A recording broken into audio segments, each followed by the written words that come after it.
¿Quién es? Bueno, la pregunta es buena. Antes que nada, pues bueno, un mexicano, asturiano, que se siente orgulloso de sus raíces. Mi padre nació en una aldea del Concejo de Cangas de Onís, que se llama Cehuenco. La mayoría de la gente que ha emigrado de Cehuenco hacia México lo ha hecho concretamente hacia la ciudad de León, que está en el centro del país. Y lo he hecho porque mi papá fue bueno, hubo un tío antes, un tío que es el primero en llegar a México y que llevó a mi tía, o sea, hermana de mi padre y a mi padre a México. Mi tío no tuvo descendientes y a mi tía, desgraciadamente, en un asalto a una zapatería que tenían allá en Tlaxcala, Apizaco, Tlaxcala, en un asalto murió, y eso estoy hablando en los años 30 del siglo XX, y entonces mi tío Manuel decidió regresar y mi papá lo que decide es quedarse en Tlaxcala, en Apizaco, y empezar a traer sobrinos. Todavía no se casaba, entonces, y traer sobrinos de Cehuenco, de tal manera que la mayoría de los que vive, de los que ha trabajado en México, que son de Cehuenco, trabajan en León, pues fundamentalmente por mi papá. Entonces, yo nací en 1957, mi papá nació en 1901, mi papá se casa ya bastante mayor para la época. Yo nací cuando mi papá tenía 56 años, que si hoy parece ya un padre grande, en aquel tiempo verdaderamente era un abuelo, ¿no? para un niño. Y yo recuerdo que a mí me trae a los 4 años, en 1961, a presentar con la familia, porque fue todo un acontecimiento, mi nacimiento, ¿no? Que el incasable, que era mi papá, se haya casado y haya tenido finalmente un hijo, pues ahí me trae en 1961. Y de ahí, del 61 hasta nuestros días, pues he tenido la gran suerte de venir frecuentemente a Asturias. Entonces reconozco muchísimo mis raíces asturianas. Mi madre nació en Guanajuato, en la capital del estado, una ciudad de gran importancia histórica para México. Es la cuna de la independencia del país. Fue fundamental en la Revolución Mexicana, fue fundamental en la Guerra Cristera, fue donde se funda el Partido Sinarquista de México. En fin, Guanajuato ha sido un lugar piedra angular para explicar la historia de México. Entonces, el hecho de tener en mis venas sangre de Guanajuato y sangre asturiana, pues bueno, la verdad es que yo me siento muy contento de poder tener lo mejor de los dos mundos. Bueno, hace 15 años, pero me remonto anteriormente, cuando yo termino la carrera de actuaría en la Facultad de Ciencias de la UNAM, yo trabajaba ya en la Universidad Panamericana, en la Ciudad de México, y daba clase fundamentalmente de métodos cuantitativos, todo lo que tenía que ver con estadística, matemáticas financieras, cálculo diferencial integral, en fin, un tema bastante más técnico. Sin embargo, en aquel tiempo me invitó la Universidad Panamericana a ser miembro del claustro de profesores y estuve ya como egresado. Mi primer trabajo, de hecho, fue como profesor, como miembro del claustro de la Universidad Panamericana en la Ciudad de México. Entonces, ahí estuve prácticamente 10 años, muy ligado al tema educativo, de tal suerte que cuando yo de ahí paso ya al mundo real, por así decirlo, que paso de la academia a estar en el tema financiero, ahí me lleva Banco Nacional de México, me lleva a León. Cuando pasa eso, siempre tuve yo como un objetivo de vida fundar una escuela. Se dio la circunstancia de que hace casi 15 años empezamos con el Instituto Oviedo Y en el devenir, 12 años después, siguió siempre el tema, especialmente de fundar una facultad de filosofía. Y un buen día, porque soy un bibliófilo, y aquí en Oviedo concretamente José Valdés, que es poeta y que tiene aquí la librería anticuaria, la librería, el librero, asesor, el librero con mayúsculas en Oviedo, es José Valdés. Hablando con José Valdés y llegando a hacer una amistad con él, le confié mi sueño de fundar una facultad de filosofía. Y es ahí cuando me dice, oye, pues creo que la gente que tú debes de conocer es a Gustavo Bueno padre y a Gustavo Bueno hijo. Y dicho y hecho, José Valdés le comenta esto a Gustavo Bueno Jr., nos presenta, yo le hablo de mi sueño y Gustavo Jr. lo pone inmediatamente como una realidad, a tal grado de que eso fue el año pasado y yo le decía que este era un proyecto que valdría la pena hablarlo para el 17 y él lo impulsó para que fuera en el 16. Bueno, a tal grado de que tenía los billetes ya los dos Gustavos. En paz descanse el maestro Bueno, hubiera estado con nosotros en marzo del año pasado. Sin embargo, bueno, su salud ya se lo impidió y desgraciadamente pues ya no pudo estar con nosotros. Gustavo Bueno Jr. ha estado un par de veces, pero yo la verdad es que le agradezco muchísimo el que haya tenido tal ilusión y tal impulso, Gustavo, para empujarme a que este proyecto fuera más rápido de lo que yo pensaba. Este proyecto nace muy bien y yo diría que nace con buena estrella, con un muy buen sino, porque normalmente obtener la autorización, que allá se llama REBOE, la autorización para poder ofrecer una licenciatura, es un trámite, como debe de ser, es un trámite muy serio, es un trámite muy largo, puede tardar incluso varios meses, incluso más de un año, por lo menos. Y lo que debo decir es que otro asturiano que se llama Javier Puente, un chico joven egresado del ESADE de Cangas de Onís y que desde hace 6 años está en México, que es mi asesor en este sentido, yo le encargué de que llevara esta tramitología y en un tiempo realmente récord, a tal grado que platico esta anécdota que Gustavo Bueno Jr. la escuchó. Estuvimos, porque le fui a presentar a Gustavo Bueno, al expresidente Vicente Fox, que como vive en León y tiene el Centro Fox, este centro académico con biblioteca, con una labor social importante, le pedí una cita, amablemente Vicente Fox, que además sus antecedentes son de Cangas de Onís, nos recibió realmente de un día para otro. Entonces fuimos Gustavo Bueno y yo, de hecho una periodista de la Nueva España, Elena Vélez, le hizo una muy buena entrevista y ahí cuando yo le comenté al expresidente Fox que habíamos obtenido la autorización para dar una licenciatura en filosofía en 4 o 5 meses, su respuesta fue, ¿cómo le hiciste?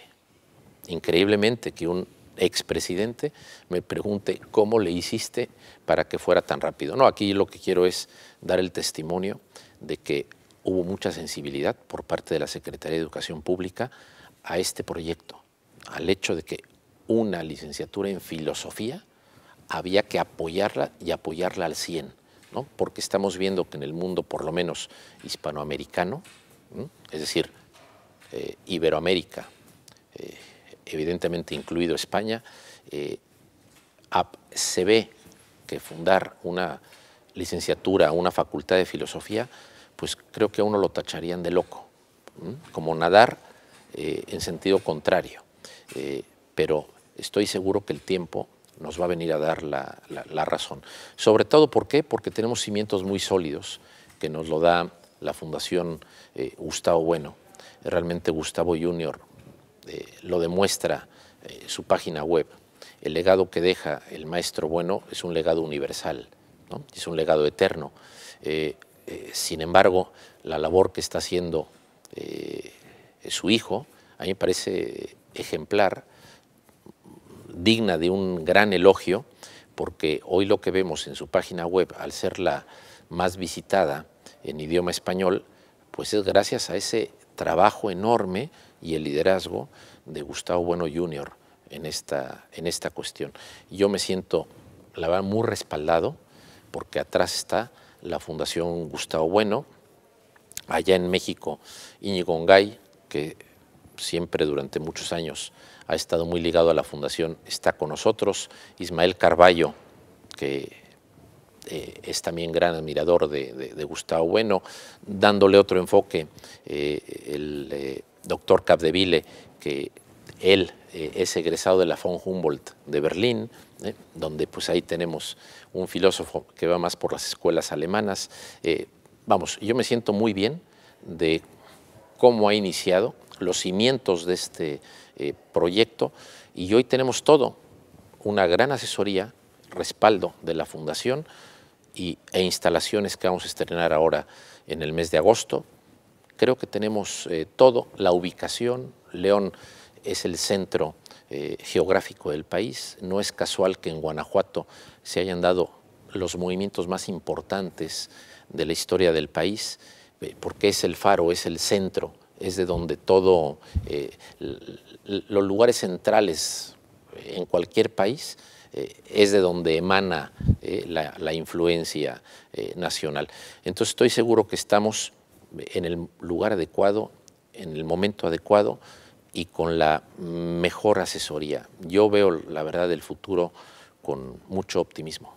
Yo creo que no es un tema exclusivo de México. En todo el mundo hispanoamericano estamos viendo, incluso yo creo que a nivel universal, estamos viendo que el nivel del debate, ¿no? Hoy por hoy, uno enciende la televisión o ve en redes sociales, en los diferentes medios que hoy tenemos a la mano, ve uno diferentes debates. Hoy estamos hablando por hablar de asuntos actuales, de lo que pasó en Turquía, lo que va a pasar en Francia en unas semanas, y uno lo que observa en la mayoría, uno extraña ya pues a gente como Gustavo Bueno, papá, en estos programas de debate, porque tenían pues un nivel evidentemente de profundidad que hoy desgraciadamente no se da. Pero una cosa es los programas de debate y otra cosa más seria es cuando uno ve ya el debate en los niveles de Cámara Alta y Cámara Baja, o cuando uno ve a los representantes populares, cuando uno ve a los representantes del pueblo por los cuales votamos, y que su nivel de interlocución realmente es un nivel con muy poca base de pensamiento. Entonces, yo diría que hoy un político, creo que hoy el político lanza su carrera política con bases muy débiles desde el punto de vista de pensamiento, desde el punto de vista filosófico, ¿no? Nosotros vemos evidentemente en el maestro Bueno al referente en materia filosófica del mundo hispanoamericano, ¿no? Nosotros conocemos muchísimo el gran aporte que dejó Ortega y Gasset desde lo que es nuestro idioma español, pero yo hoy lo que creo es que es Gustavo Bueno el gran referente para nosotros, la bandera que debe de tomar la Facultad de Filosofía de León. A mí me parece la bandera más, la escuela más sólida, pues justamente para líderes empresariales, líderes políticos, darles elementos pues para que finalmente tomen las mejores decisiones que a todos nos competen, que colectivamente hoy lo que queremos y lo que vemos en nuestros líderes sea el bien común. Entonces yo creo que el maestro Bueno nos dejó bases muy sólidas en busca de ese bien común. Bueno, yo lo que creo es que no solo la que deseo yo, estoy seguro que es la que desea el pueblo, ¿no? Y lo que creo que todos deseamos hoy es que votemos por políticos que estén inmersos en la problemática del día a día. Lo que hoy pide la sociedad no pide cosas nuevas. Yo creo que es regresar a los fundamentos. ¿Qué es lo que pedimos? Pues pedimos para nuestros hijos la mejor educación, pedimos para nuestros hijos seguridad y pedimos para nuestros hijos el mejor estado de bienestar posible, ¿no? Entonces, bajo esas premisas, pues requerimos de políticos que tengan la ética en su nivel más alto, ¿no? Hoy por hoy se habla mucho yo creo que el tema recurrente es corrupción, ¿no? Está claro que la ética ha pasado a un punto secundario. Cuando hablamos de filosofía para líderes, y llámese empresarios o políticos, pues la ética ocupa un lugar importantísimo. Pero lo ocupa, reitero, el tema esencial, que es el tema de estar muy cerca de lo que la sociedad está pidiéndole al líder. Hoy estamos hablando de que vivimos inmersos en una sociedad de 7,000 millones de personas, en donde estamos pasando por una etapa muy delicada. Después de la Segunda Guerra Mundial, pues hoy estamos, yo llamaría la guerra silenciosa, porque a pesar de los medios de comunicación que hoy tenemos, las redes sociales, otra vez citándolas, creo que le hemos dado la espalda, hay una apatía al tema de lo que hoy se está viviendo en países como Siria, ¿no? En donde hay verdaderamente una tragedia humana que pareciera que nos está pasando de noche, y estamos viviendo un tema tan drástico o tan grave como el que pasamos en la Segunda Guerra Mundial. Y sin embargo nuestra sociedad, que es una sociedad mucho más hedonista, mucho más metida al tema del consumo, no me toca a mí, es un asunto muy lejano, somos poco partícipes. Yo creo que una facultad de filosofía hoy no solo se vuelve en su responsabilidad hacia los líderes, yo diría que también en hacer conciencia en la sociedad, en la población, por supuesto, ¿no? Creo que hemos tenido también los líderes que merecemos. Yo he tenido en suerte participar en un proyecto que a León lo ha marcado, que es el Fórum Cultural Guanajuato. Es el centro cultural más importante del país, del cual me tocó ser presidente 7 años, tuve esa fortuna, pero más fortuna tuve por haber compartido mesa con Daniel Malacara. Entonces yo a Daniel lo traté en forma continua 7 años, hay que pagar por ello, para mí fue como haber hecho una maestría. Es un hombre además que predica con el ejemplo, y él el primer día, hace casi un año, cuando abrimos el primer curso en 2016, él se acerca y me dice: nunca se desanimen, yo el Centro de Óptica, que es un referente mundial que está en León, lo abrí con 3 alumnos y hoy tengo 170, pero inicié con 3 alumnos. Sigan ustedes. Veo mucho el proyecto de la Facultad de Filosofía de León, lo veo en el espejo del Centro de Óptica.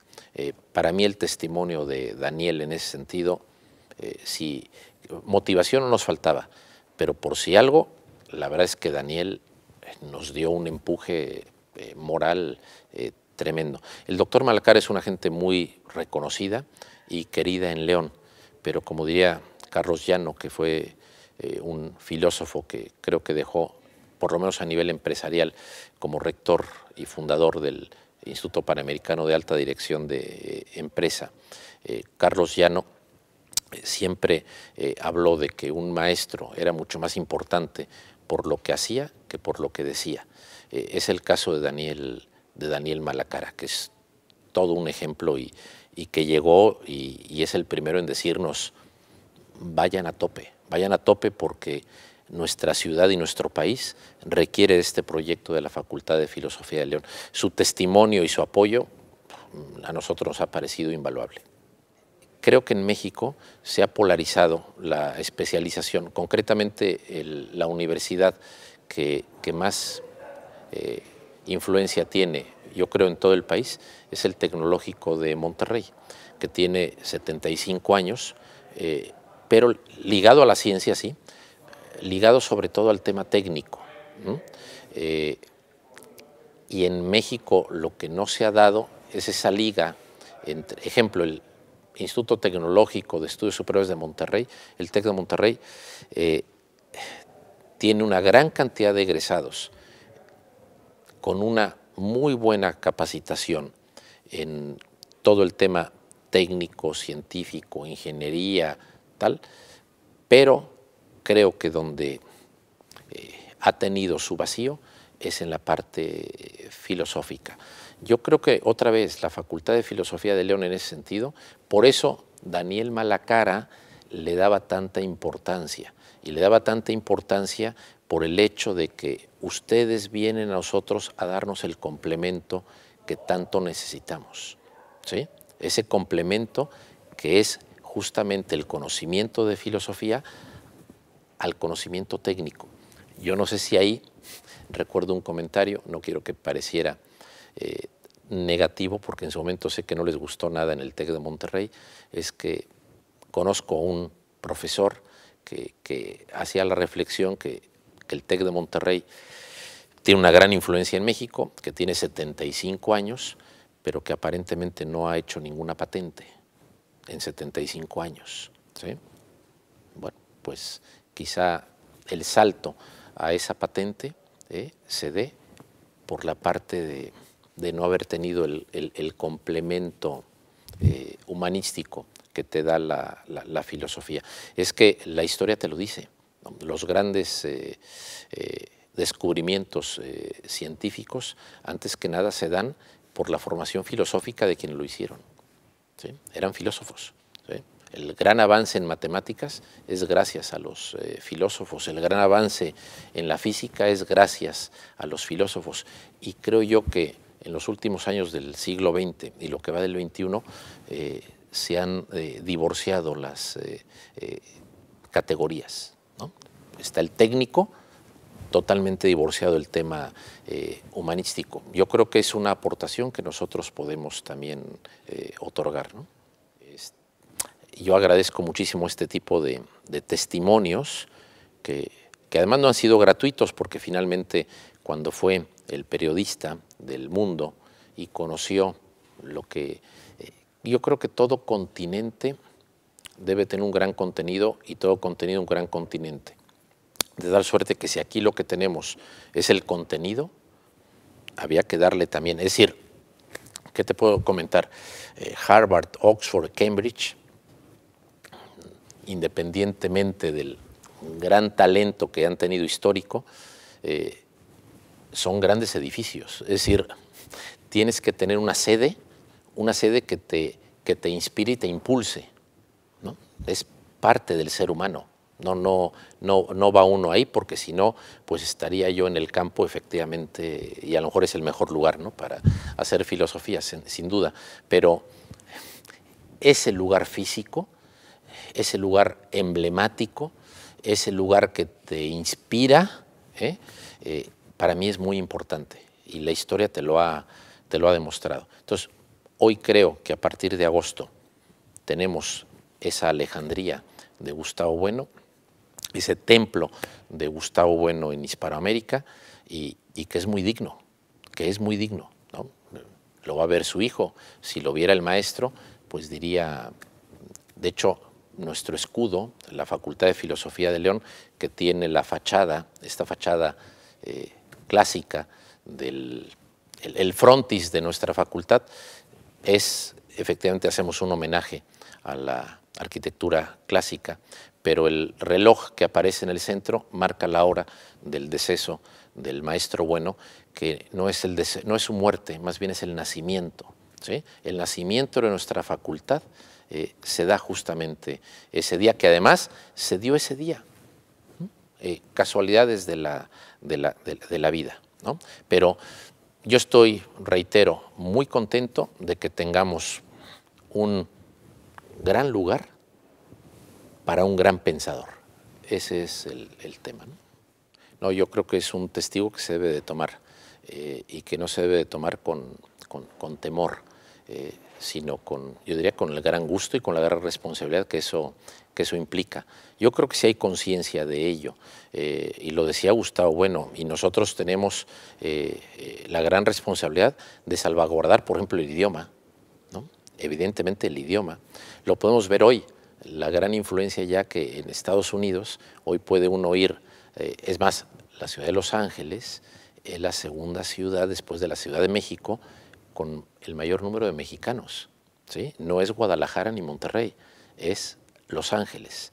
Cuando uno va a Los Ángeles, cuando uno va a Dallas, a Houston, a Chicago, que me ha tocado estar en esos aeropuertos, o incluso en Nueva York, y que a veces uno no piensa en ello, pero digo, oye, yo llegué hasta el hotel y no usé el inglés en absoluto.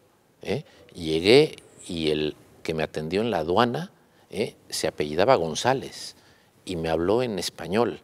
El taxista era Pérez y me habló en español. El que me atendió en el hotel, lo mismo. Y resulta que estoy en las ciudades más importantes de Estados Unidos. Es decir, yo incluso diría la influencia hispanoparlante en Estados Unidos cada día es más importante. Yo incluso comentaría, es más importante la influencia hispana en Estados Unidos que la norteamericana en México o en Hispanoamérica. Y yo creo que México tan está consciente de ello que es el principal productor de cultura también en el mundo hispano, ¿sí?